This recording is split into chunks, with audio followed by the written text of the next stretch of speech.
मध्य प्रदेश में साल 2026 को कृषक कल्याण वर्ष घोषित कर दिया गया है, जहां सरकार का दावा है कि किसान अब सिर्फ अन्नदाता नहीं बल्कि ऊर्जादाता और उद्यमी भी बनेगा। और इसी बीच नेता प्रतिपक्ष राहुल गांधी मंगलवार को भोपाल आ रहे हैं, जहां वे किसानों के साथ चौपाल लगाएंगे। और सवाल है, क्या ये दौरा किसानों की वास्तविक चिंता है या फिर सियासी रणनीति? हमारी प्रदेश की आत्मा उसके किसान है। इसी सोच के साथ मोहन सरकार ने 2026 को कृषि कल्याण वर्ष के रूप में मनाने का फैसला किया है। सरकार का लक्ष्य है खेत से लेकर कारखाने तक और बाग से लेकर बाजार तक पूरी वैल्यू चेन को जोड़ना। दावा है कि ये पहल मध्य प्रदेश को देश का खाद्य भंडार बनाए रखने के साथ साथ एक ग्लोबल एग्री एक्सपोर्ट हब के रूप में स्थापित करेगी। लिहाजा सरकार ने भावांतर योजना के तहत पहले सोयाबीन किसानों को बड़ी राहत दी। लगभग 1454 करोड़ रुपए की राशि डीबीटी के जरिए 6.86 लाख किसानों के खातों में ट्रांसफर की गई। अब 2026 में भावांतर योजना सरसों वर्ष के तहत सरसों उत्पादकों को राहत देने की तैयारी है। जनवरी में सरसों की औसत मंडी दर 6,000 रुपए प्रति क्विंटल रही, जबकि केंद्र सरकार द्वारा निर्धारित एमएसपी 6,200 रुपए प्रति क्विंटल है, यानी बाजार भाव एमएसपी से कम रहता है तो अंतर की भरपाई भावांतर योजना के तहत की जाएगी। भुगतान सीधे किसानों के बैंक खातों में डीबीटी के माध्यम से होगा। किसान कल्याण वर्ष 2026 में किसानों के लिए लगातार कई सारी घोषणा भी कर रही है और काम भी कर रहे हैं। यशस्वी प्रधानमंत्री के नेतृत्व में जिस प्रकार से देश में किसानों के लिए काम किए जा रहे हैं, उनकी उसी भाव के आधार पर किसान कल्याण वर्ष हमने घोषित किया है। और जैसा कि सबको ज्ञात है, बीते समय हमने सोयाबीन के ऊपर लगभग 1,500 करोड़ से ऊपर की धनराशि भावांतर के माध्यम से किसानों के खाते में डीबीटी से डाली थी। इसके आधार पर हमारी मन की भाव किसान अपनी फसल को मंडी में बेचने आए, मंडी जीवन तो मंडी में व्यापार व्यवसाय बढ़े, सामान्य प्रकार से काम चले, उसी योजना के सफलता के आधार पर पूरे देश में मध्य प्रदेश सरकार के इस निर्णय को सराहा गया है।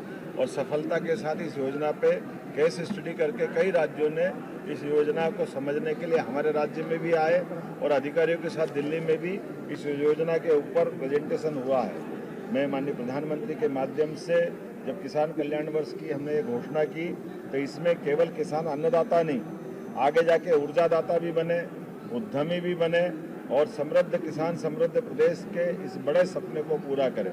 इस दिशा में हम लगातार आगे बढ़ रहे हैं। इसलिए मध्य प्रदेश के अंदर देश का खाद्य भंडार बनाने के लिए वैश्विक एग्रो एक्सपर्ट के रूप में मध्य प्रदेश को जाना जाए, इस पे हम काम कर रहे हैं। और इसी सिलसिले में जब हमने भावांतर योजना सोयाबीन में सफलता के साथ लागू की, ऐसे में आज वर्तमान के समय में इस फसल के साथ हमारी सरसों के रकबों में पूर्व की तुलना में, क्योंकि सिंचाई का रकबा हमारा बड़ा है, एरिगेटेड एरिया नदी जोड़ो अभियान से लेकर नर्मदा के नदी के साथ साथ बिजली की उपलब्धता और पानी की उपलब्धता होने के कारण से वर्तमान में एग्रीकल्चर का सिंचाई रकबा 28% बढ़ा है सरसों को लेकर के।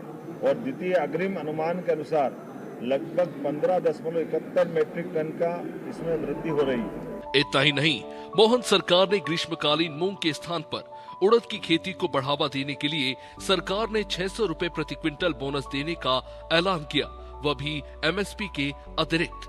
सरकार का कहना है कि इससे दलहनी फसलों का संतुलित उत्पादन होगा, किसानों की आय बढ़ेगी और विपणन समस्याओं का समाधान भी होगा।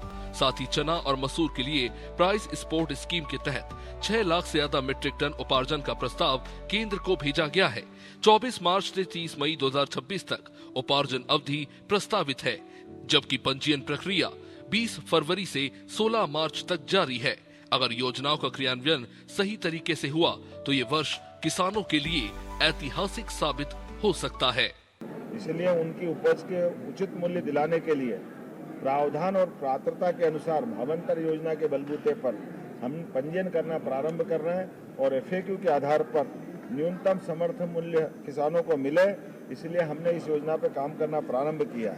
और इसी आधार पर आगे जाकर के ये तिलहन का रकबा भी हमारे प्रदेश में बढ़े, इस पे हम काम कर रहे हैं। जब आज राज्य की औसत उत्पादकता की तरफ देखें तो हमने उसकी पात्रता अनुसार उसके भुगतान की सारी योजना बनाई।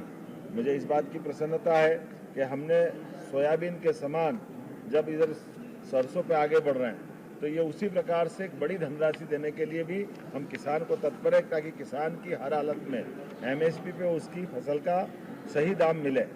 और तीसरी फसल के लिए, चूँकि बिजली पर्याप्त है किसानों के लिए, और तीसरी फसल भी लोग अपने खेतों में अलग अलग प्रकार से मूंग और अन्य प्रकार की फसल लगाते हैं, लेकिन हमने कहा कि मूंग के बजाय अगर आप उड़द लगाएंगे तो उड़द की डिमांड देश में भी और विदेश में बहुत ज़्यादा है।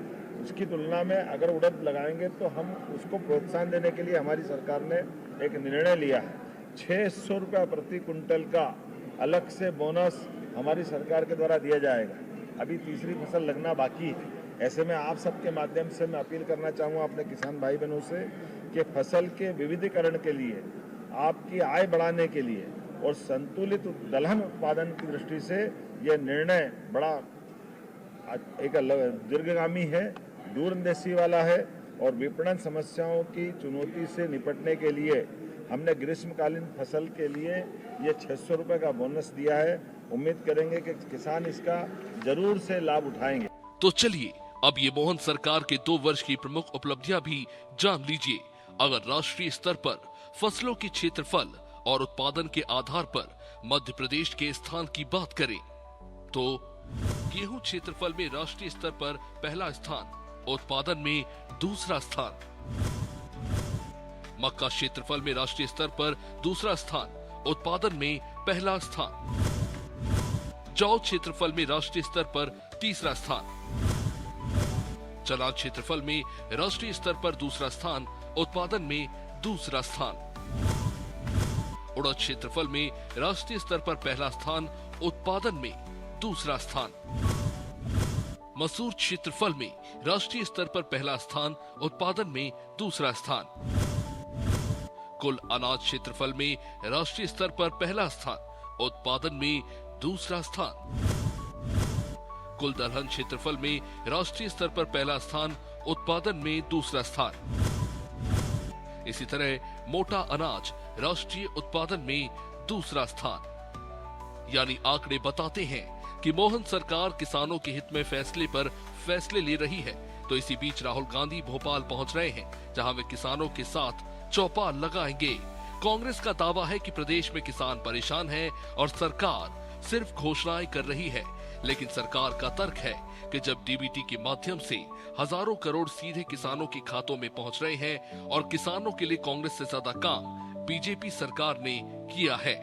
मैं आपके माध्यम से आज ये हमने अपना विशेष वक्तव्य विधानसभा में भी रखा है, और जैसे कि मैंने अपने बजट वक्तव्य में भी कहा था कि किसानों को लेकर हमारी सरकार लगातार काम कर रही है। ऐसे में कहीं अब ओला, कहीं बारिश या कोई नुकसानी हुई है तो हमने सभी कलेक्टरों को उनके सर्वे कराते हुए यथायोग्य प्रकार से, यहाँ तक कि हमने तो पीला मोज़क तक में सरकार के माध्यम से पहली बार देश में किसानों को मुआवजा दिलाने का प्रयास किया था, और उम्मीद कर रहे हैं आने वाले समय में ऐसे सभी कामों के बलबूते पर किसानों की आय बढ़े, उनके कष्ट के समय सरकार खड़ी रहे और उनको सही दाम एमएसपी पे मिले। इस बात के लिए हमारी सरकार प्रतिबद्ध है। मध्य प्रदेश की राजनीति में भले ही चौपाल और भाषणों का दौर जारी है, लेकिन जमीन पर जो दिख रहा है वो आंकड़ों और फैसलों की हकीकत है। मोहन सरकार ने 2026 को कृषक कल्याण वर्ष घोषित कर सिर्फ घोषणा नहीं बल्कि किसानों के हित में ठोस कदम भी बढ़ाए हैं। कुल मिलाकर सरकार की रणनीति साफ है, किसान को बाजार के उतार चढ़ाव से सुरक्षा, फसल विविधीकरण से अतिरिक्त आय और सरकारी खरीद से भरोसा।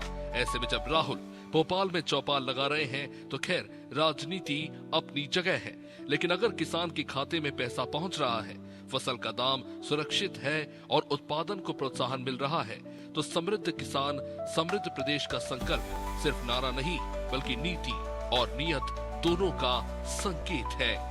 ब्यूरो रिपोर्ट, अनादि टीवी।